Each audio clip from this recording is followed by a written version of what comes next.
Praise lord. దేవుని నామముకు స్తోత్రం కలుగును గాక. సమస్త మహిమ ఘనత ప్రభావములు ఆయనకే చెల్లును గాక. మనుషులకి ఏ మహిమ కూడా రాకూడదు. సమస్తము సృష్టించిన వాడు సృష్టికర్త,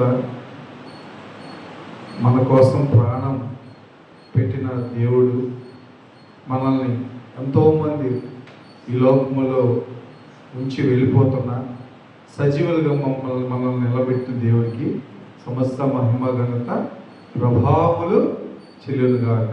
హల్లెలూయా. క్రైస్తవులకి, ముఖ్యంగా క్రైస్తవులకి అంటే క్రీస్తును తెలిసిన బిడ్డలకి క్రీస్తు అంటే భయం లేకుండా పోయేది. మనుషులకు భయపడుతున్నారు కానీ దేవుడికి అసలు భయపడలేదు. అంటే కనపడలేదు కాబట్టి భయపడలేదు. కనపడుతున్న మనుషులకి భయపడి నమస్కారాలు చేస్తున్నాం, సాగిలు పడుతున్నాం, ఉక్కుసూచి చేస్తున్నాం. దేవుడు అధిపతి లోకాన్ని సృష్టించిన వాడికి మనం ఎందుకు భయపడలేదు అంటే కారణం ఆయన కనపడలేదు కదా. ఆయన కనపడలేకపోవటం వల్ల మనం భయపడలేదు. నాన్న గద్దిస్తే నాన్న ఇంట్లో ఉన్నాడని పిల్లడు భయపడతాడు. గురువు గద్దిస్తే గురువు కనపడతారుగా భయపడతాడు.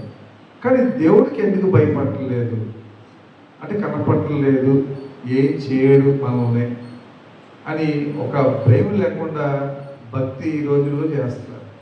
చాలా బాధాకరమైన విషయం. నేను పోయిన వారం కాకుండా అంతకు ముందు వారం వచ్చాను. నా సాక్ష్యాన్ని పంచుకున్నాను. ఉన్నారండి మీరందరూ? ఉన్నారా? మాకు కుటుంబానికి పెద్ద లిఫ్ట్ యాక్సిడెంట్ జరిగి కాలు ఇరిగిపోయింది. నాకు, నా కుమారుకు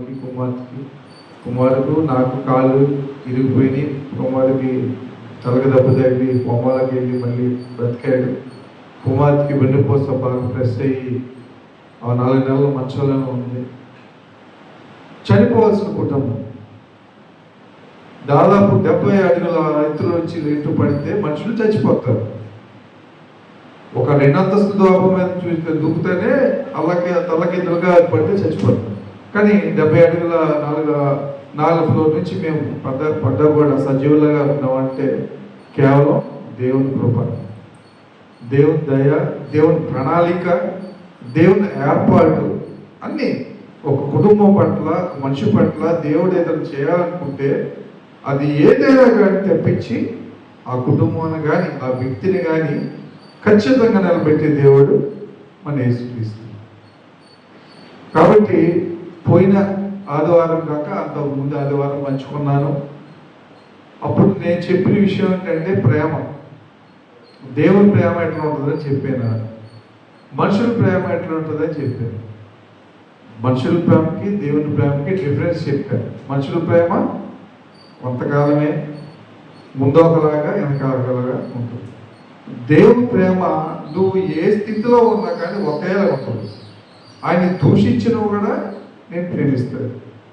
ఆయన్ని విడిచి నువ్వు బయటికి వెళ్ళినా కూడా ఆయన ప్రేమిస్తాడు. ఆయన నమ్ముకోకుండా ఉన్నావు అన్య జనాలు ఉన్నారు, యేసుక్రీస్తుని తెలియని ప్రజలు, వాళ్ళు కూడా దేవుని ప్రేమిస్తున్నాడు. దేవుడు ఈ లోకమును ఎంతో ప్రేమించును కాబట్టి తన అద్వితీయ కుమారుడును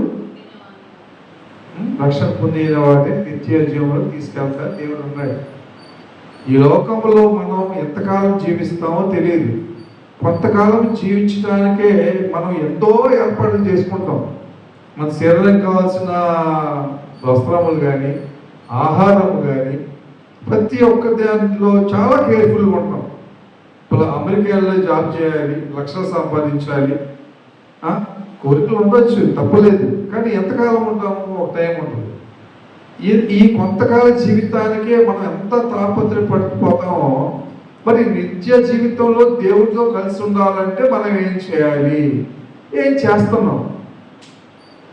నిత్య జీవితంలో యుగాలు పరలోకంలో దేవుడితో కలిసి ఉండాలి. ఎంబీబీఎస్ సీట్ రావాలంటే ఎంసెట్ రాయాలి, ర్యాంక్ రావాలి, లక్షలు పెట్టి చదవాలి. చాలా ప్రయత్నం చేస్తూ ఉంటాం. కొంతకాలం జీవిస్తాం, తర్వాత మరణిస్తాం. శరీరానికి మరణం ఉంది కానీ ఆత్మకు మరణం లేదు. దేవుడు దగ్గర మనం ఉండాలి. మరి దేవుని దగ్గర ఉండడానికి మనం ఏమి సిద్ధపడుతున్నాము? పొద్దున్న లేచిన కాడి నుంచి సాయంత్రం అయ్యేదాకా ఏం సంపాదిద్దాం, ఏం ధరిద్దాము, ఏం కొనుక్కుందాము, ఏం బంగారం కొనుక్కుందాము, ఏ స్థలాలు కొనుక్కుందాం, ఏ పొలాలు కొనుక్కుందాం, ఇదే ఆశ ఆశ ఆశ ఆశ. మంచిదే, ఈ లోకాల్లో ఉన్నంతకాలం మనకు ఆస్తులు ఉండాలి, సమాజంలో గౌరవాలు ఉండాలి, అన్నీ కావాలి. కానీ మన దృష్టి మొత్తం క్రైస్తవులైన పడే వాళ్ళ దృష్టి దేవుని మీద ఉండాలి, నిత్య జీవం మీద ఉండాలి. దేవుని కార్యాలు మనం చేస్తే ఆయన మన కార్యాలు చేపిస్తాడు. దేవుని పని మనం చేస్తే మన పని దేవుడు చేస్తాడు. పొద్దున్న లేచి ప్రార్థన చేసుకున్నావా? వాక్యం చదువుతున్నావా? ఎంత సమయం మనం దేవుడికి కేటాయిస్తున్నాం రోజులో? పనికి 6 గంటలు, 8 గంటలు, 10 గంటలు కేటాయిస్తాం. దేవుడికి ఎంత సమయాన్ని కేటాయిస్తాము? ఆదివారం ఒక్కటేనా దేవుడికి కేటాయించే సమయం? మిగతా రోజులు ప్రార్థన చేసుకోకూడదా? వాక్యాలు చదవకూడదా? దేవుడికి మహిమపరచకూడదా? దేవుడు ఆదామును ఎందుకు సృష్టించాడు? చక్కగా చెలిమి చేద్దామని, ఫ్రెండ్షిప్ చేద్దామని సృష్టించాడు. సరే, ఒక్కడే ఉండటం మంచిది కాదని, నడు ఒంటరిగా ఉంచి మంచిది కాదని అవన తోడుగా పెట్టాడు. తోడుగా పెట్టి వీళ్ళు నా మాట వింటారా లేదని అన్నీ మాకు తెలిసిందే, ఈ కథలన్నీ బైబిల్లో రాసిన గ్రంథాలన్నీ. కానీ పాపం చేసి మనిషి ఏమైనా దేవునికి దూరం అయిపోయాడు. మరి దేవుడు మాట ఈ లోకంలో అన్నింటినీ, పక్షులు కానీ, జంతువులు కానీ, పంటలు కానీ ఆయన ప్రణాళిక చొప్పునే జరుగుతుంది. కానీ ప్రేమించి సృష్టించి మన్ను నుంచి తీసి చేసిన మనిషి మాత్రం ఆయన మాట వింటలేదు. దేవుడు మన గురించి బహుగా రోధిస్తున్నాడు. చాలా బాధపడుతూ ఉంటాడు, ఏడుస్తూ ఉంటాడు, కన్నీళ్ళు. దేవుడు దుఃఖపడ్డా? మన బిడ్డలు పాపం చేస్తే, మన బిడ్డలు దారి తప్పితే మనం దుఃఖపడుతూ ఉంటాం, బాధపడుతూ ఉంటాం. మా అబ్బాయి ఎట్లా దారి అవుతున్నాడు, చదువుకోవట్లేదు అని బాధపడుతూ ఉంటాం. మనం ఆఫ్టర్ ఆల్ ఈ శరీరాన్ని ధరించిన పిల్ల కొంత శృతి తప్పితేనే మనం బాధపడుతున్నామే. మరి ప్రాణం పెట్టి మనల్ని కొనుక్కున్నాడు, విలువైన రక్తం కాల్చి మనల్ని పాపం నుంచి విముక్తి చేశాడు. పాపమును మనిషిని దూరం నుంచి దేవుడి నుంచి విడదీసింది. పాపం ఆదాము చేసిన పాపం దేవుడి నుంచి మనిషిని విడదీసింది. మనిషి మళ్ళీ దేవుడికి దగ్గర కావాలంటే ఏం కావాలి? ఆ పాపాన్ని విడిచిపెట్టి మళ్ళీ రక్షణ పొందినప్పుడే దేవుడికి దగ్గర అవుతాడు. అందుకని యేసుక్రీస్తు వారు ఈ లోకంలో శరీరధారయ వచ్చి ప్రాణం పెట్టి రక్తం కాల్చి మళ్ళీ మన పాపాలను ఒప్పుకొని తన దగ్గరికి వచ్చేలాగా ద్వారం దేవుడు తెరిచాడు. ఇవన్నీ మనకు తెలుసు, అన్నీ తెలుసు. తెలిసినా కూడా మనం ఆజ్ఞలను పాటించాం. ఆత్మఫలాలు ఉంటాయి. ఆత్మఫలాలు కూడా ప్రేమ, సంతోషము, సమాధానము, దీర్ఘశాంతం ఎన్ని ఉంటాయి. బైబిల్ మనకు తెలియని వచనాలు లేవు. కానీ ఎందుకు ఫాలో అవ్వట్లేదు? దేవుడు అంటే భయం ఎందుకు ఉండలేదు? ఏదో నా సమస్య తీరిపోగానే దేవుడిని మర్చిపోతాం. ఆర్థిక భారం ప్రార్థన చేస్తాం, దేవుడా నాకు ఆర్థిక భారం కలిగి ఉన్నాము అని ప్రార్థన చేస్తాం. ఆర్థిక భారం దేవుడు తీర్చినాడనే మళ్ళీ మర్చిపోతాం. మళ్ళీ ఏదైనా రోగం వచ్చినప్పుడు, అనారోగ్యం వచ్చినప్పుడు, ఏదో వచ్చినప్పుడు దేవుడు గుర్తొస్తూ ఉంటాడు మనకి. దేవుడు మనం దేవుడిని మర్చిపోయినా దేవుడు మనల్ని మర్చిపోయాడు. మనం దేవుడి చెయ్యి విడిచిపెట్టినా దేవుడు మనం చెయ్యి విడిచిపెట్టాడు. జ్ఞాపకం చేసుకోవాలి. మొన్న ప్రేమ అని నేను వాక్యం చెప్పాను. ఇవాళ ద్వేషం, ఈర్ష్య, అసూయ మనిషిని పతనావస్థకు తీసుకెళ్లే 3 అంశాలు. ద్వేషం, ఈర్ష్య, అసూయ. ఈ రోజుల్లో ప్రతి మనిషికి సగం బాడీలో నిండిపోయింది. ఏది? ద్వేషం, ఈర్ష్య, అసూయ. మత్తయి సువార్త 5:44 చదవండి ఒకసారి. 5వ అధ్యాయము 44వ వచనం. 5వ వచనం. మీరు పరలోకమందున్న మీ తండ్రికి కుమారులై ఉండునట్లు మీ శత్రువులను ప్రేమించుడి, మిమ్మల్ని హింసించు వారి కొరకు ప్రార్థన చేయుడి. చాలు. మీ శత్రువులను ప్రేమించుడి, మిమ్మల్ని హింసించే వారి కొరకు ప్రార్థన చేయుడి. చేస్తున్నాము మనం? హింసించే వారి కోసం ఎవరైనా ప్రార్థన చేస్తారండి? చేస్తారా? పోయిట్గా మాట్లాడుకోవాలి మనం. ఓపెన్ హార్ట్ అంటే హృదయంలో ఏమనుకుంటున్నావో ఓపెన్గా మాట్లాడుకోవాలి. మన శత్రువుల్ని ఎవరైనా ప్రేమిస్తారా? మన హింసించే వారిని ఎవరైనా ప్రేమిస్తారా? అట్లా ప్రేమించేవాడు ఒక్కడే యేసుక్రీస్తు. ఆ రోజుల్లో దేవుడు అద్భుత కార్యాలు చేశాడు. కళ్ళకి కళ్ళు తెప్పించాడు, పుట్టి వాళ్ళకి నడక తెప్పించాడు, రక్తస్రావ స్త్రీకి స్వస్థతనిచ్చాడు, కోనేరు పడి 30 ఏళ్ళు కోనేరు పడితో పడి ఉన్నదాన్ని లేవనెత్తాడు. ఎన్నో అద్భుత కార్యాలు చేశాడు. అన్ని కళ్ళా చూశారు జనాలు. కళ్ళు అందరూ అది చేస్తే కళ్ళు చూసి అప్ప అప్ప అప్ప అద్భుతాలు చేశారనుకొని ఆయన పొగడాలు అన్నీ చేశారు. కానీ ఆయన సిలువ కప్పు చెప్పినప్పుడు అదే రక్షణ పొందే జనాలు అక్కడ ఉన్నారు. ఆయన చేత స్వస్థపరచబడి, ఆయన చేత దీవించబడి, ఆయన చేత రక్షింపబడి ఉన్న వాళ్ళందరూ ఆయన సిలువ అప్పు చెప్పినప్పుడు అక్కడే ఉన్నారు. ఒక్క మాట మాట్లాడారండి, యేసుక్రీస్తు సిలువ వేయొద్దని. మనుషులకు భయపడి యేసుక్రీస్తు సిలువ ఆ గుడ్డోడే దేవుడి సిలువ అంటే తర్వాత వాళ్ళు ఏంటన్నది ఏం చేస్తారు, ఆ రోమ సామ్రాజ్యం రాజు ఏం చేస్తాడు మమ్మల్ని యేసుక్రీస్తు సపోర్ట్ మాట్లాడితే అని రక్షణ పొందిన వాళ్ళే, లాభం పొందిన వాళ్ళే ఆయన్ని సిలువకు అప్పచెప్పారు. ఎంత దుర్మార్గమైన మనుషులండి, ఎంత దుర్మార్గం. మనిషి ఎంత దుర్మార్గుడు. అప్పుడులోనే అట్లా ఉన్నాడంటే ఇప్పుడు ఎట్లా ఉన్నారు మనుషులు? చూసి పక్కన నుండి కూడా శవం పడిపోతే కనీసం పట్టించుకోకుండా వెళ్ళిపోతున్నారు. అంత దుర్మార్గాల మనుషులు ఉన్నారు. వాళ్ళ కోసము, మనల్ని హింసించే వారి కోసము దేవుడు ఏం చేయమన్నాడు? ప్రార్థన చేయమన్నాడు. ఎంత గొప్ప దేవుడు అండి మన దేవుడు. చంపే వాళ్ళ కోసం ప్రార్థన చేయమన్నాడు, కుట్టే వాళ్ళ కోసం ప్రార్థన చేయమన్నాడు, మనకి అన్యాయం చేసేవాడి కోసం ప్రార్థన చేయమన్నాడు, మన బూతులు తిట్టేవాడి కోసం ప్రార్థన చేయమన్నాడు. ఒక చెంప చూపిస్తే ఇంకో చెంప చూపిమన్నాడా? అది గాంధీ సిద్ధాంతం కాదు, బైబిల్ సిద్ధాంతం. గాంధీ గారు బైబిల్ చదివి అంటాడు అప్పుడు, అందుకని అన్యులు గాంధీ సిద్ధాంతం అనుకున్నారు. కాబట్టి దేవుడు మనల్ని ఎంత ప్రేమించాడో మనం అర్థం చేసుకోవాలి. శత్రువులు ప్రేమించాలి. మనకి ఎవరైతే మనం హింసిస్తారో వాళ్ళ కోసం మనం ప్రార్థన చేయాలి. డైలీ ప్రార్థన చేసుకుంటాం. ఇరుగు పొరుగు వారి గురించి మనం ఏదైనా ప్రార్థన చేసామా? ఎప్పుడు మన సంసారం బాగుండాలి, మన కుటుంబం బాగుండాలి, మన పిల్లలు బాగా చదువుకోవాలి, మన పిల్లలు ఆర్థికంగా అభివృద్ధి చెందాలి, మనకు ఆస్తులు అంత రావాలి, ఇంత రావాలి అనే కాకుండా పక్కింట్లో రామయ్య ఉన్నాడు, రామయ్యకి మంచి ఆస్తి కలగాలి, రామయ్యకి మంచి బిడ్డలు కలగాలి, ఏదైనా ప్రార్థన చేసామా? గుండె చేసుకొని మనం దేవునికి లెక్కపు చెప్పుకోవాల్సి ఉంటుంది ఇప్పుడు రేపు. కాబట్టి హింసించే వరకు మనం ప్రార్థన చేయవలసిన వారమై ఉన్నాం. శత్రువుల్ని ప్రేమించవలసిన వారమై ఉన్నాయి. తర్వాత లేవియ కాండము 19వ అధ్యాయం 17వ వచనం.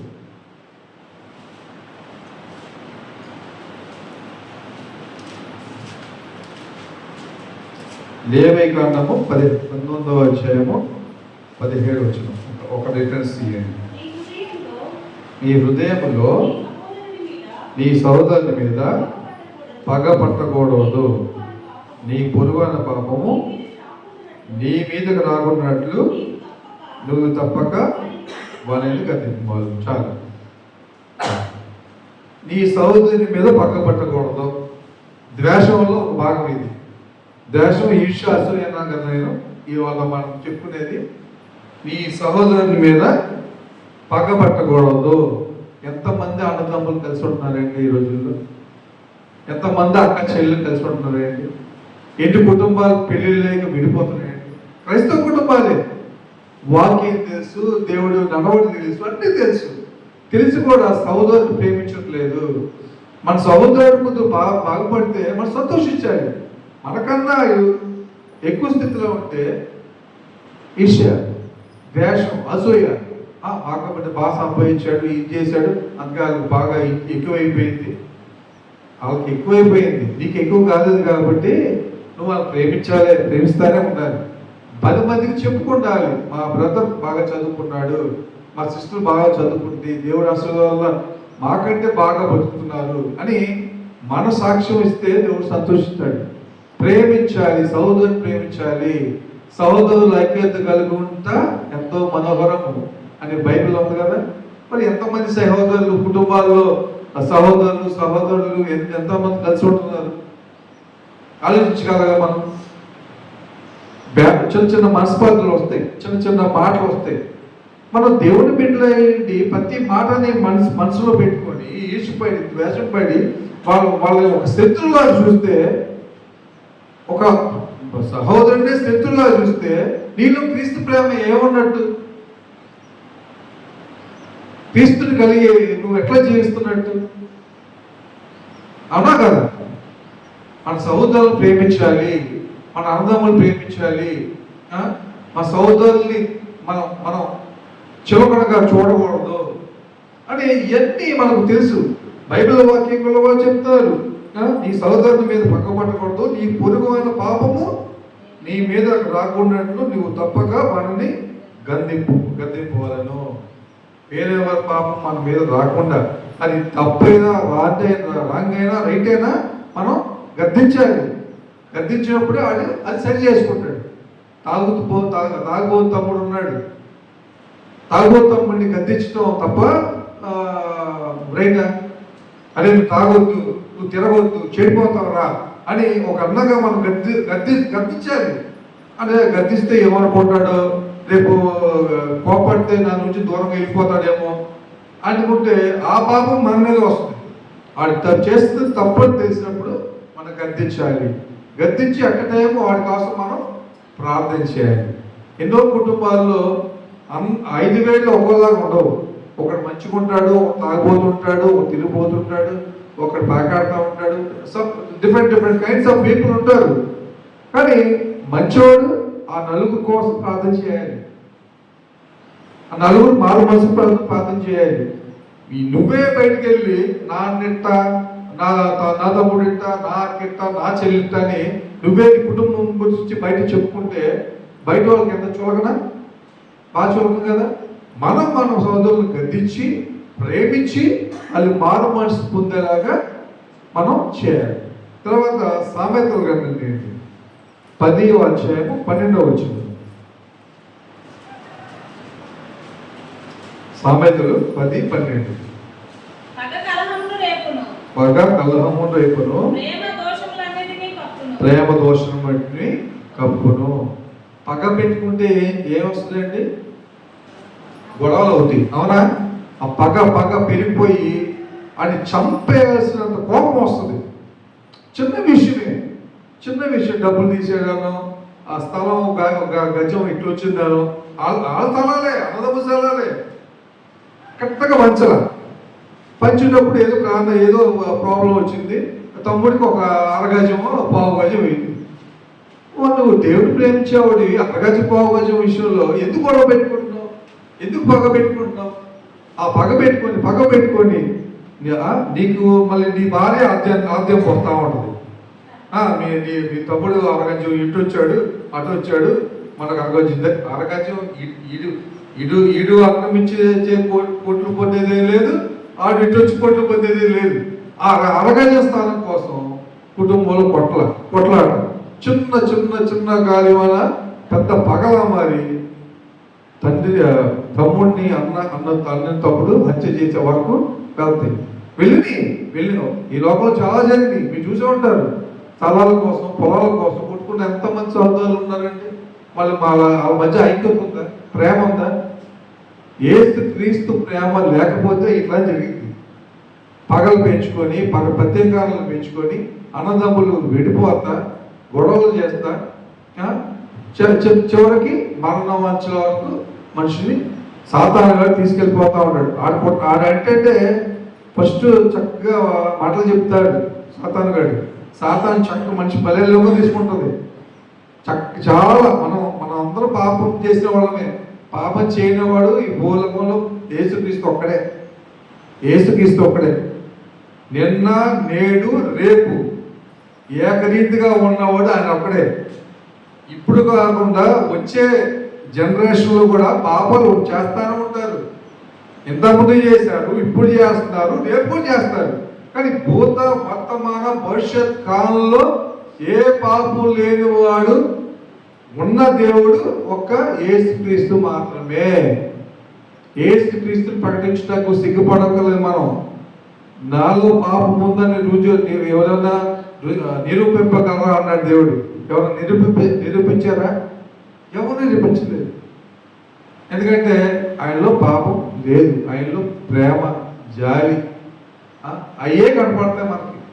మరి మనం అతన్ని ఎందుకు పోలి నడుచుకోవడానికి ఇష్టపడలేదు? దేవుడు పోలిని మనం ఎందుకు నేర్చుకోవడానికి ఇష్టపడలేదు? కాబట్టి సౌదరులైన మనం పగ పెంచుకోకూడదు. ఆస్తులు అంతస్తులు వస్తే రేపు వస్తాయండి, శాశ్వత కాలం ఉంటాయా? కానీ అన్ని తెలుసు మనకి. తెలుసు కూడా ఆ ఫీల్డ్లోకి వెళ్ళేప్పటికి సైతాన్ గాడు దేవుడిని పక్కన పెట్టేసి ఇదే ముఖ్యం నీకు, ఇదే నీకు ఇది అని మనల్ని బాగా రెచ్చగొట్టి దేవుడి నుంచి డివేట్ చేసేస్తాడు. అప్పుడు మనం పాపాలు పడిపోతాం, పగ పెంచుకుంటాం, సహోదరుని అని చూడకుండా గొడవలు పెట్టుకుంటాం, వాక్యాలు మర్చిపోతాం, అన్నీ మర్చిపోతాం. కాబట్టి మనం సహోదరుల ప్రేమ కలిగి ఉండాలి. ద్వేషం, ఈర్ష్య, అసూయ అనేది మనం తీసేయాలి. మనకి రోమేయులకు రాసిన పత్రిక చూడండి. రోమేయులకు రాసిన పత్రిక 12వ అధ్యాయం. రోమేయులకు రాసిన పత్రిక 12వ అధ్యాయము 17-18 వచనాలు. కీడుకు ప్రతి కీడు ఎవరికి చేయవద్దు. మనుషులందరి దృష్టికి యోగ్యమైన వాటిని గురించి ఆలోచన కలిగి ఉండుడి. చాలా చాలా కీడుకు ప్రతి కీడు చేయవద్దు. ఒకటి కొడితే మనం తిరిగి కొడతామా? ఒకటి కొడితే మనం తిరిగి కొడతామా? ఒకటి తిడితే బూతులు మనం తిరిగి తిడతామా? తిట్టమా? తిట్టొద్దని చెప్పినాడు దేవుడి పేరు. ఎవడు తిడితే గాడ్ బ్లెస్ యూ, దేవుడిని దీవించిన గాక అనాలి. బైబిల్ చెప్తుంది అనాలి. వాడు చేస్తే నువ్వు కూడా చేస్తే ఆడికి నీకు తేడా ఉంటుంది. కీడుకు ప్రతి కీడు చేస్తే దేవుడు సంతోషిస్తాడా? ప్రేమ కలిగి మాటలు చెప్పి మార్చడానికి ప్రయత్నం చేయాలి. ఈ రోజుల్లో ఎవరు చేస్తున్నాడు? ఆ తిట్టు బుద్ధులు తింటా కూర్చుంటే నేను తిట్టించుకుంటా కూర్చుంటా, నాకు నోటు లేదా, నాకు దేవుడు ఇచ్చేయలేదా, నేను తిట్టలేనా అని అంటుంటాను. ఆ పని సృష్టించిన సృష్టికర్తని బుద్ధులు తిడతా, మొహం మీద ఉమ్మేస్తా, కొడతా, ఎన్నో నిందలు వేస్తా, మాటలు వేస్తా. చాలా బైబిల్లో లేవు, కానీ దేవుడికి అక్రమ సంబంధాలుగా అంటగట్టారు ఆ రోజుల్లో. ఏసుక్రీస్తుకి అక్రమ సంబంధాలుగా అంటగట్టారు. ఇవన్నీ బైబిల్ లేవు, కొన్ని గ్రంథాల్లో ఉన్నాయి. ఇవన్నీ భరిస్తా ఎందుకున్నాడు?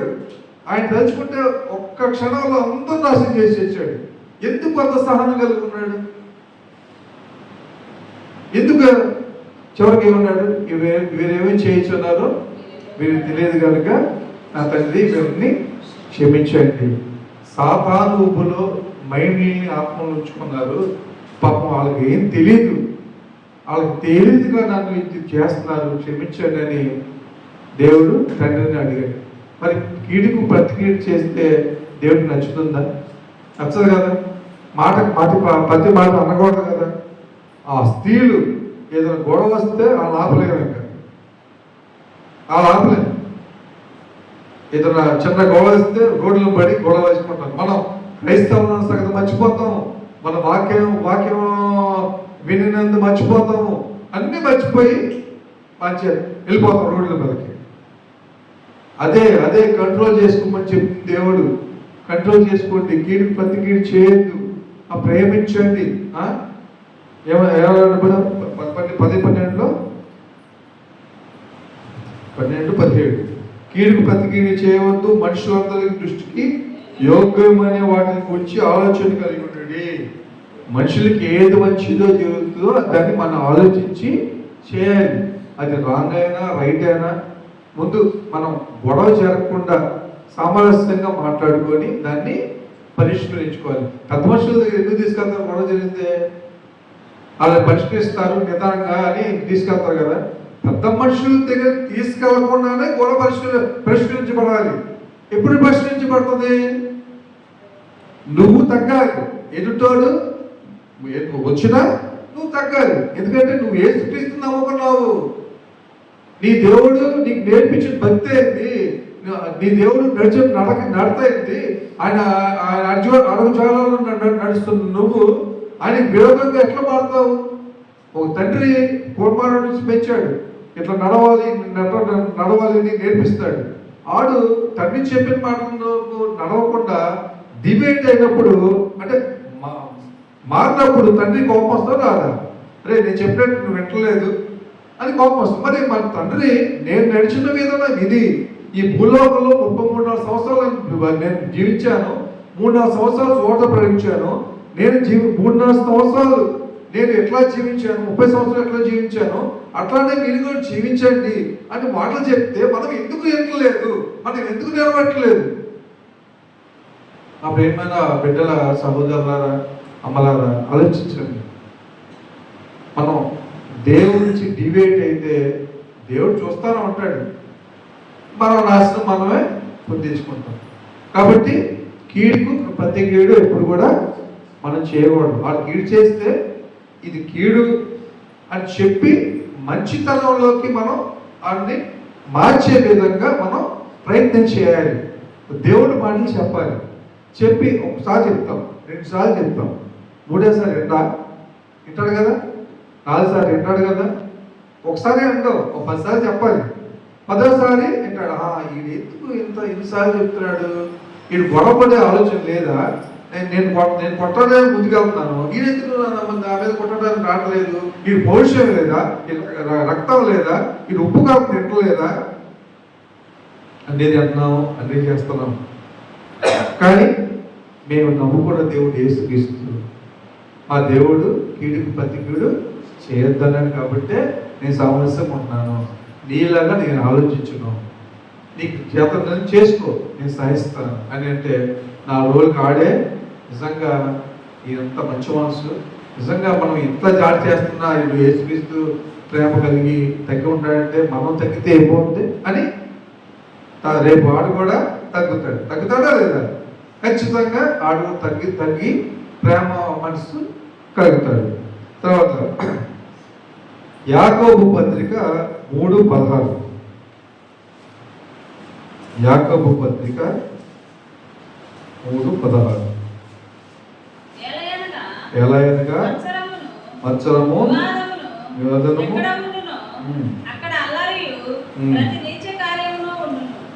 చాలు. మత్సరము వివాదము ఎక్కడుండునో అక్కడ అల్లరియు ప్రతి నీచ కార్యము ఉండును. మత్సరం అంటే ఏంటండి? మత్సరం అంటే ద్వేషం, అసూయ, కోపం, ఇది ద్వేషం, ఇవన్నీ మత్సరం కింద వస్తాయి. మత్సరము ఎక్కడ ఉండనో అక్కడ అలయు నీచ కార్యములు ఉండును. అక్కడ అలయ అంటే గొడవ. ఆ ద్వేషంతో మనం మాట్లాడుతూ ఉంటాం కదా, అక్కడ గొడవ జరిగింది. తర్వాత నీచ కార్యాలు అంటే ఇంకా బూతులు తిట్టుకోవడాలు కానీ ఇంకా చాలా ఉంటాయి. మనం తెలుసు కదా, గొడవ జరిగినప్పుడు ఎట్లా ఉంటాయి? అన్న మాట్లాడతారు, భార్యను తీసుకొస్తారు, అమ్మని తీసుకొస్తారు ఆ బూతుల్లోకి. అవునా కదా? భార్య తీసుకొస్తారు, అమ్మ తీసుకొస్తారు, కూతురు తీసుకొస్తారు. నీచమైన జీవితం అది. నీచమైన జీవితం అక్కడ జీవిస్తారు. ఈ మత్సరము ఇవన్నీ ఉంటే మీరు ఆ స్థితిలో ఏమి పాపం ఎక్కడ ఉంటుందో అక్కడ వెళ్ళిపోతారని దేవుడు వాక్యాలను సెలవించాడు. కాబట్టి మనము మత్సర పడకూడదు, కీడుకు ప్రతికీడు చేయకూడదు, ద్వేషం పెట్టుకోకూడదు, అసూయ పడకూడదు. అర్థమైందా? తర్వాత సామెతలు 14:30 ఒకసారి చూడు. సామెతలు 14:30.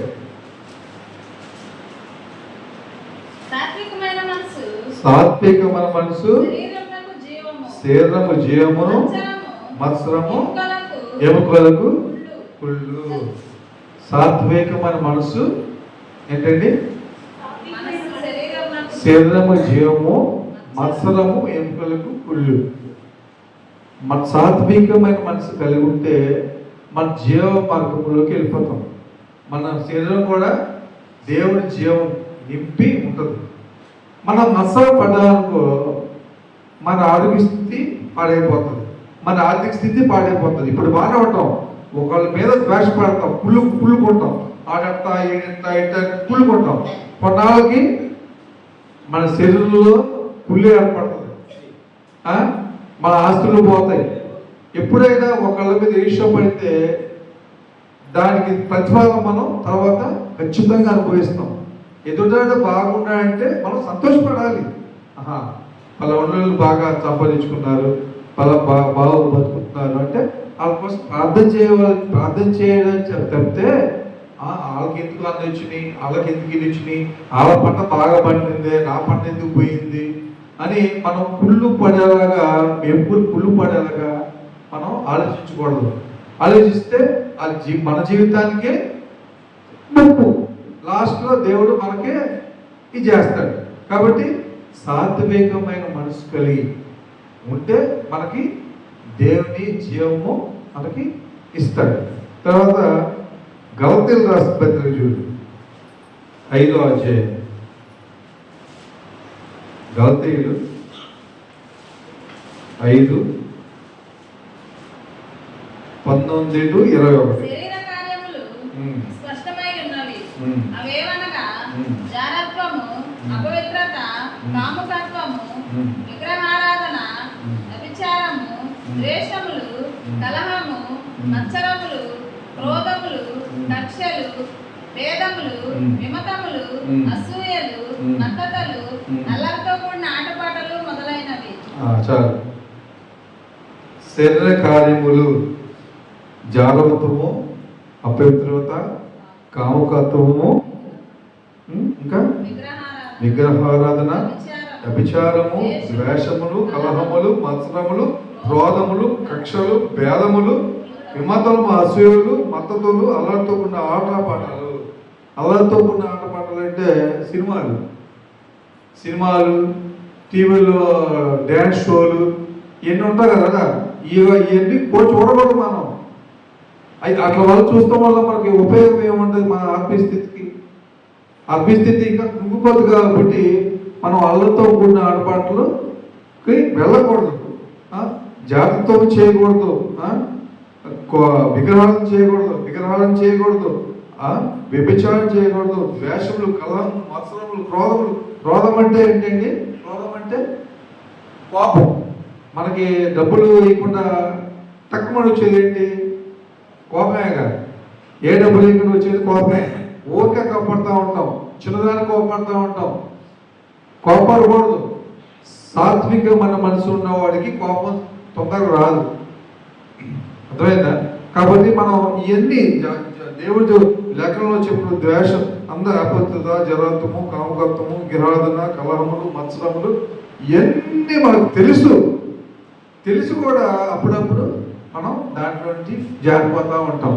కాబట్టి ఇవన్నీ కూడా మన జీవితంలో ఉండకుండా ఉంటే మనకి ద్వేషము, ఈర్ష్య, అసూయ ఏమి మనకి రావు. కాబట్టి మనందరం సహోదరుల ప్రేమ కలిగి ఉండాలి, మన పొరుగు వారి వల్ల ప్రేమ కలిగి ఉండాలి, ద్వేషము, అసూయ తీసేయాలి, ప్రేమించాలి. ఎంతమంది మీ కుటుంబంలో నిజంగా మీ తోటి వారిని ప్రేమిస్తున్నారో ఒకసారి చెక్ చేసుకోండి.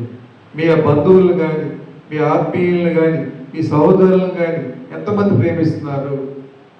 ఈ రోజున సన్నిధిలో మనం దేవుని ప్రేమ గురించి ఉన్నాము. ద్వేషం, ఈర్ష్య, మత్సరం పడటం వల్ల మనం ఏం కోల్పోతాం? జీవం కోల్పోతాం. శరీరమునకు కుళ్ళు, ఎముకలకు కుళ్ళు ఏర్పడుతుంది, జీవం లేదు. నిత్య జీవితంలో దేవుడితో మనం ఉండలేము. ఇవన్నీ శరీరం ఉన్నప్పుడు ఉంటాయి. ఇవన్నీ ఎట్లా మనం మానుకోవాలంటే ఒకటే సొల్యూషన్, ఒకటే మెడిసిన్. ఏంటది? ప్రార్థన.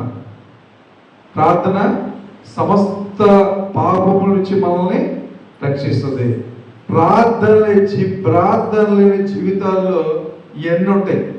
మత్సరములు, కుళ్ళు, ఈర్ష, ద్వేషం ఇవన్నీ ఉంటాయి. మనం ఎప్పుడైతే దేవుడికి దగ్గరగా వెళ్తున్నామో, ఎప్పుడు దేవుడికి ప్రార్థన చేస్తున్నామో, ప్రతి క్షణం దేవుడికి అడ్డుకట్టుబడి జీవిస్తున్నామో, అప్పుడు ఇవన్నీ మన దగ్గరికి రావు. దేవుడు మన చుట్టూ ఏం వేస్తాడు? అగ్ని కంచేస్తాడు, తన భూతాలను కావలిస్తాడు. మనం పాపం చేయాలనుకున్నా కూడా చేయలేం. ఎందుకంటే ప్రార్థన పాపం చేయకుండా మనిషిని ఆపుతుంది. ప్రార్థన చేయకపోతే మనిషి పాపం చేస్తాడు. ఏ పాపం అన్నా కానీ, ఆలోచనలో పాపం అన్నా కానీ, మాటల్లో పాపం అన్నా, శరీర పాపం, కళ్ళలో పాపం, వ్యభిచారం, ఎన్ని పాపం? ఒక పాపం కాదు. ఒకరి గురించి మనసులో తప్పుగా ఆలోచించినా కూడా అది పాపమే. వ్యభిచారం చేయటం కంటే మోహం చూస్తేనే పాపం. మోహపు చూపే నేరం వ్యభిచారము కన్నా ఘోరం. మోహపు చూస్తేనే పాపం. ఇంకా వ్యభిచారం చేయదక్కర్లేదు. ఆలోచనలు కూడా పాపం ఉండకూడదు. మనం ఎదుటి వాళ్ళ గురించి పాపం ఆలోచన చేయకూడదు. ఎదుటి వాళ్ళ గురించి చెడ్డగా మాట్లాడదు. ఒక ముగ్గురు కలిస్తే నాలుగో మనిషి గురించి మాట్లాడుకుంటూనే ఉంటారు.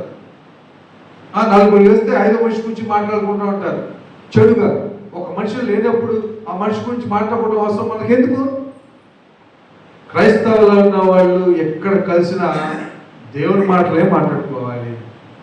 అది దేవుడి సంతోషం. క్రైస్తవులు కలిస్తే బైబిల్ గురించి, వాక్యం గురించి, మందిరాల గురించి, ధాన్యాల గ్రంథంలో ఏముంది, కీర్తన గ్రంథంలో ఏముంది, సామెతలు ఏం చెప్తున్నాయి, పరమగీత ఏం చెప్తుంది, ధాన్యాలు సింహాలు మూలలు పండేసినప్పుడు ఆ సింహాలు ఎందుకు మింగలేదు, దేవుడు కాపాడాడు, షడ్రకు మెషిక్ అబద్ధిగంలో అగ్నిగుణాలు పనిచేసినప్పుడు వాళ్ళు ఎక్కడ రక్షణ పడ్డారు.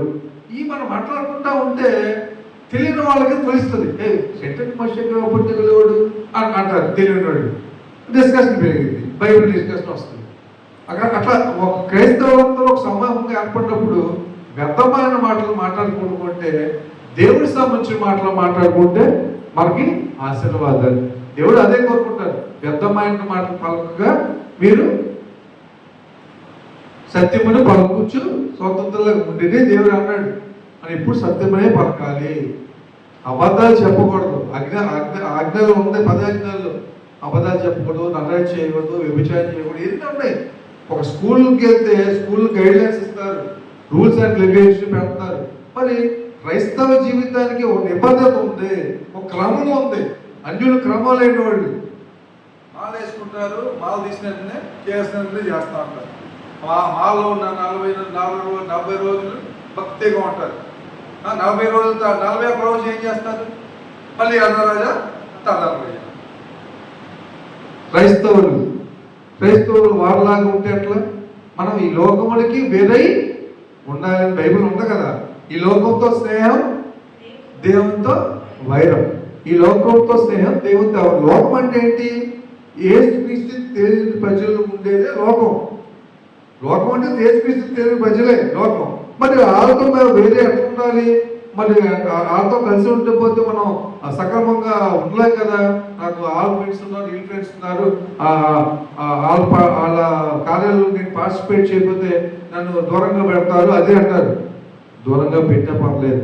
అది బైబిల్కి విరుద్ధంగా ఉంటే వాటి నుంచి నువ్వు దూరంగా రావాల్సిందే. నేను పుట్టించినాడు, నేను పోషించినాడు, నేను జీవింపజేస్తున్నాడు దేవుడు. ఆయనకు నచ్చినట్టు నువ్వు బతకాలి. కానీ ఈ లోకంలో 4 రోజులు 5 రోజులు ఉండి వాడి కోసం నువ్వు యాశాలను వేస్తే ఎట్లా కుదురుతుంది? కుదరదు కదా. కాబట్టి మనం ఈ లోకంకు వేరయ్యింది, దేవునికి దగ్గరగా బతకాలి. ఒక లాస్ట్లో చిన్న ఇంకోటి ఏంటంటే 1వ పేతురు 2వ అధ్యాయం 1వ పేతురు 2వ అధ్యాయము 1 to 3 1 నుంచి 3 వచ్చింది. ఉమ్, సమస్తమైన దుష్టత్వమును, ఉమ్, సమస్తమైన కపటమును, ఉమ్, ద్వేషధనలను, ఉమ్, అసూయను, ఉమ్, సమస్త దూషణ మాటలను ఉమ్, మాని, ఉమ్, కొత్తగా జన్మించిన ఉమ్, శిశువులను పోలిన వారై, ఉమ్, నిర్మలమైన వాక్యమును ఉమ్, పాల వలన ఉమ్, రక్షణ విషయములో ఉమ్, ఎదుగు నిమిత్తము ఉమ్, ఆ పాలను ఉమ్. ఆపేక్షించుడి. చాలు. కొత్తగా జన్మించిన శిశువులు పోలే నిర్మలమైన వాక్య పాల వలన. కొత్తగా జన్మిస్తే ఆ శిశువుకి ఏ పాలు ఇస్తారండి? అమ్మ పాలే కదా. అమ్మ పాలలో ఏదైనా కల్తీ ఉంటుందా? కల్తీ ఉండదు. స్వచ్ఛమైన పాలు. స్వచ్ఛమైన పాలు తాగిన చిన్నపిల్లాడు మనసు ఎట్లా ఉంటుందో మనం కూడా అట్లా ఉండాలి. అట్లా ఉంటే దేవుడు సంతోషిస్తాడు. దుష్టత్వము, వేషధారణ, అసూయ, దూషణ మాటలు మాని కొత్తగా జన్మించే వాళ్ళను ఇవన్నీ తీసేయాలి. ఇప్పుడు చేసాం. శరీరం తెలుసుకున్నాం కాబట్టి దోషం చేస్తాం, తింటాం. కానీ వాక్యం తెలిసిన కూడా మనం ఆ విధంగా ఉంటే దేవుడు ఇష్టపడ్డారు. తెలిసి చేస్తే తప్పు, తెలిసి చేస్తే పాపం. తెలిసి చేస్తే తప్పు, తెలిసి చేస్తే పాపం. ఆ పాపానికి మనం దూరంగా ఉండాలి. కొత్తగా జన్మించిన పిల్లడు ఎంత స్వచ్ఛంగా తల్లి పాలు తాగుతూ దాన్ని ఆస్వాదిస్తాడు. మనం కూడా ఇవన్నీ తీసేసి కొత్తగా జన్మించిన వారి వల్లే నూతనంగా మన జీవితాన్ని మార్చుకోవాలి. అప్పుడు మార్చుకున్నప్పుడే దేవుడు సంతోషిస్తాడు. మనకి ఈ లోకాలకు సంబంధించిన క్రియలు జరుగుతూ ఉంటే దేవుడు సంతోషియ్యడు. కాబట్టి మన కుటుంబంలో ఎన్ని సమస్యలు ఉన్నాయి, ఎన్ని బాధలు ఉన్నా, ఎన్ని దుఃఖాలు ఉన్నా మనం దేవుడికి మొరపెట్టాలి. అంతే. ముందు దేవుడు మొరపెట్టాలి. దేవుడికి చెప్పిన తర్వాతే మనుషుల దగ్గరికి రావాలి. దేవుడు విని మనుషుల ద్వారా కార్యాలు మనకి చేపిస్తాడు. నువ్వు దేవుడికి మొరపెట్టకుండా నీ సొంత తెలివితేటలతో, సొంత జ్ఞానంతో నేను చదువుకున్నానులే, నా ఎంబీబీ చదివింది, బీటెక్ చదివింది, ఆర్టెక్ చదివింది, నీ సొంత నిర్ణయాలతో ఉంటే దేవుడు సంతోషించాడు. ఏ కార్యం చేయాలన్న ముందు దేవుని ముందు పెట్టాలి. పంట వేసే ముందు ప్రార్థన చేసుకొని విత్తనాలు చల్లి దేవునికి ఆశీర్వాదంగా ఇచ్చేయాలి. చదువుకునేటప్పుడు ప్రార్థన చేసుకొని వెళ్ళి ఎగ్జామ్ రాయాలి. ఉద్యోగంకి వెళ్ళేప్పుడు దేవుడా నువ్వు మంచి ఉద్యోగం ఇచ్చావు, నువ్వు ఇచ్చే ఉద్యోగమే నీకు భయంకరంగా నాకు ఉద్యోగం చేసుకోవాలని నేను ప్రార్థన చేసుకొని ఉద్యోగంకి వెళ్ళాలి. ప్రతి విషయాన్ని మనం దేవుడిని ముందు పెట్టుకొని వెళ్తే ఏది కూడా మనకి అడ్డు రాదు. కాబట్టి మీరు ఆలోచించండి.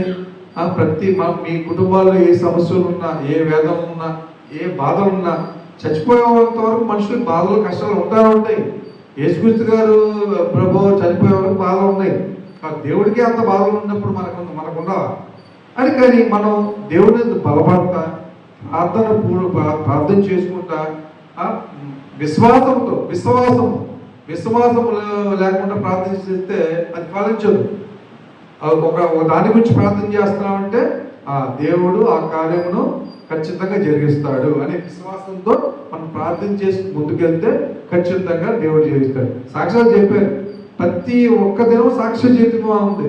నేను 5 సార్లు చచ్చిపోవచ్చున్నాడు. నేను 5 సార్లు దేవుడు నన్ను కాపాడాడండి. టీబీ వచ్చి చచ్చిపోవచ్చున్నాడు.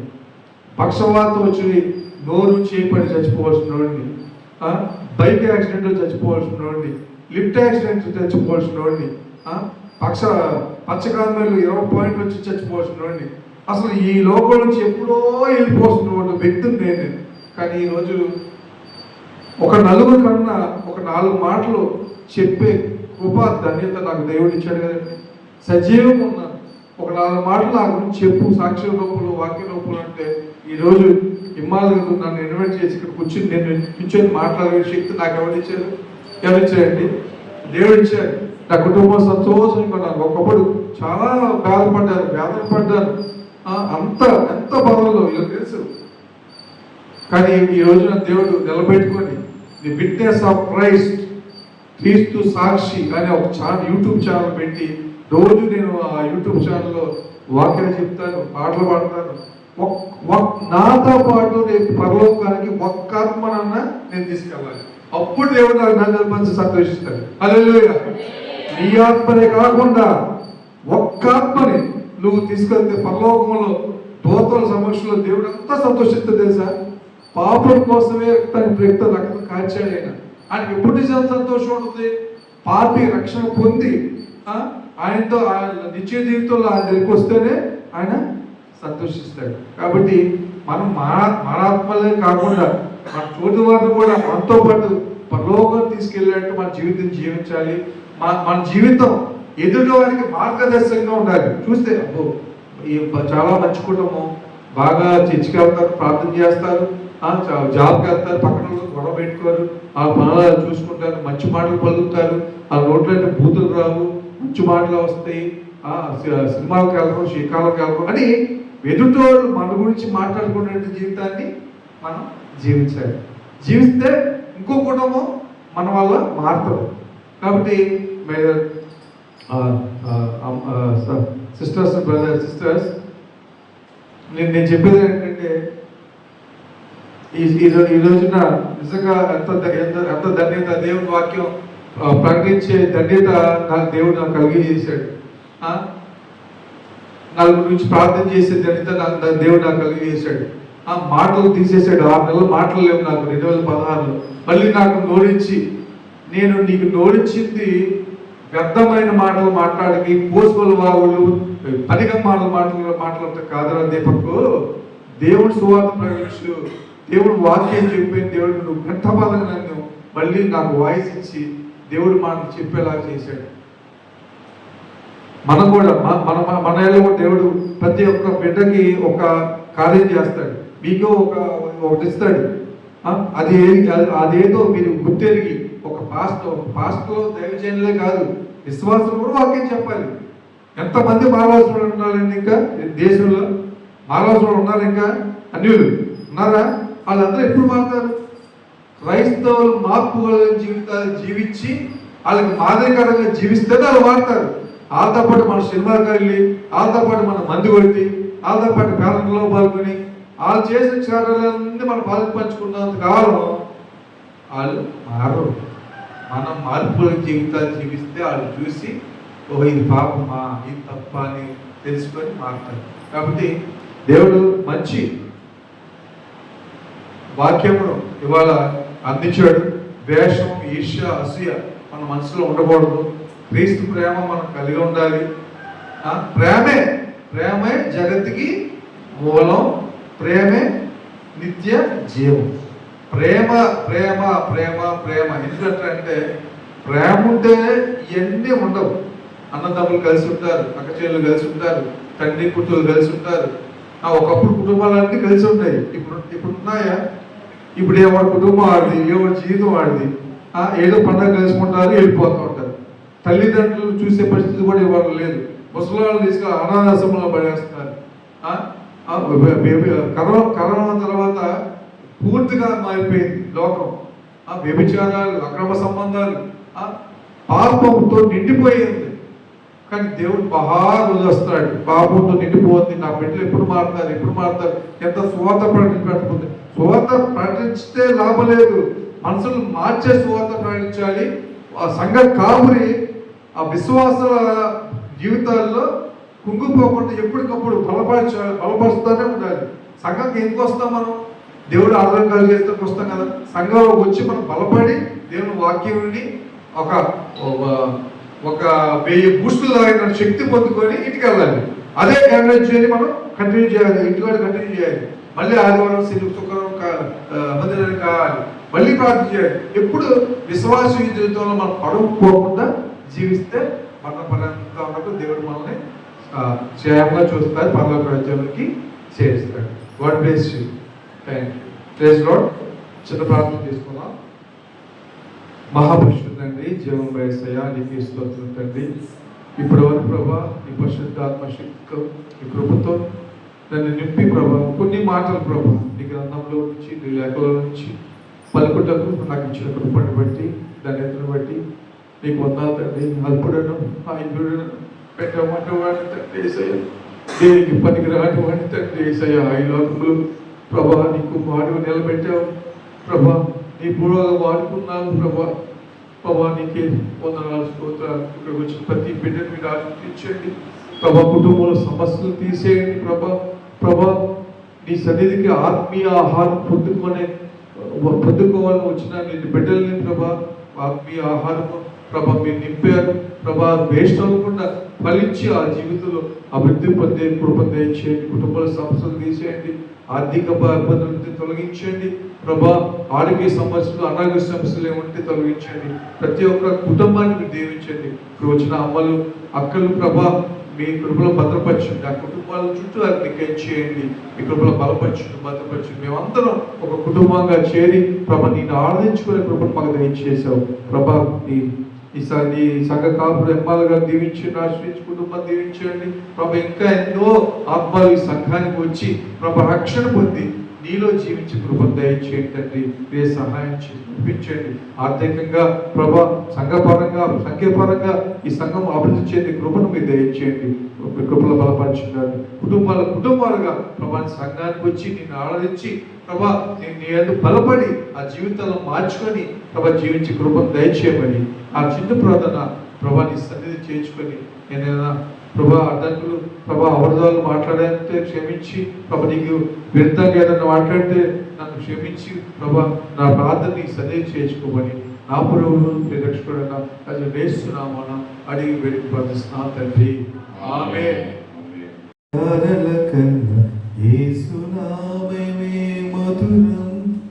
యేసయ్య సన్నిధిని మరువజాలను. జుంటితేన ధారల కన్నా యేసు నామమే మధురం. యేసయ్య సన్నిధిని మరువజాలను. జీవితకాలమంతా ఆనందించేలా యేసయ్యనే ఆరాధించేలా. జీవితకాలమంతా ఆనందించేలా యేసయ్యనే ఆరాధించేలా.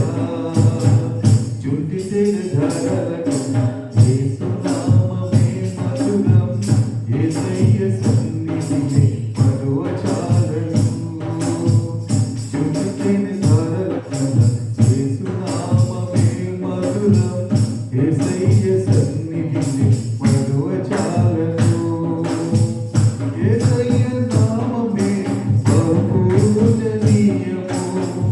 నాపై తృప్తి నిలిపి సంతృప్తిగా నన్ను ఉంచి. యేసయ్య నామమే బహుపూజనీయము. నాపై తృప్తి నిలిపి సంతృప్తిగా నన్ను ఉంచి. నన్నెంతగానో దీవించి జీవజలపు ఊటలతో ఉజ్జీవింపజేసెనే. నన్నెంతగానో దీవించి జీవజలపు ఊటలతో